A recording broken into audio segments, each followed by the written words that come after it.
అదరకొట్టే కారం రంగు రుచి ఆచి కారం పొడి. జీహెచ్ఎంసీ డివిజన్ల డీలిమిటేషన్తో కార్పొరేటర్లలో ఆవేదన ఉంది అన్నారు ఎమ్మెల్యే దానం నాగేందర్.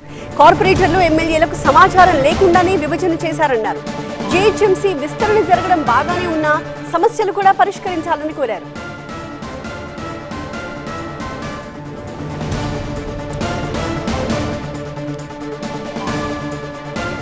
ఆమె బాధ్యత ఉండే మాకు నోటీస్కు తీసుకురావాల్సింది. ఆమె తేలేదు కాబట్టి అందరు కార్పొరేటర్స్కి ఒక ఆవేదనకు గురయ్యారు.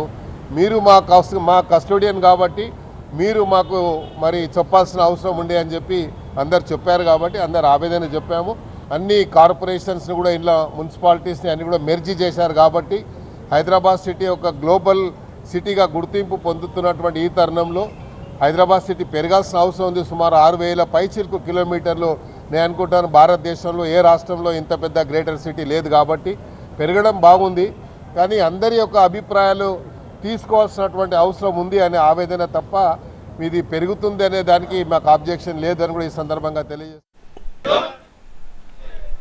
డివిజన్ల విభజనపై ఉన్న సమస్యల్ని గుర్తించామని, కౌన్సిల్లో దీనిపై చర్చిస్తామని ఎమ్మెల్యే అరకిపూడి గాంధీ తెలిపారు. సరిహద్దులు తెలియకుండానే అధికారులు వాటిని ఫిక్స్ చేసేశారన్నారు.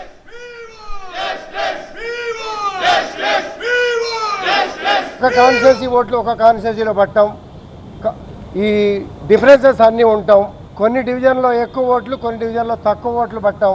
అన్ఈవెన్ షేపుల్లో కొన్ని డివిజన్లు జరిగినాయి అనే ఆవేదన చాలామంది కార్పొరేటర్స్లో ఉంటాం. వీటన్నిటినీ సరిచేయాలి.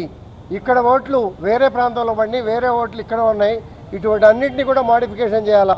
ఈ డివిజన్లో ఈ రకమైనటువంటి ఇబ్బందులు ఉన్నాయనే ప్రతి విషయాన్ని కూడా డీటెయిల్డ్గా మేయర్ గారికి, కమిషనర్ గారికి వివరించడం కూడా జరిగింది.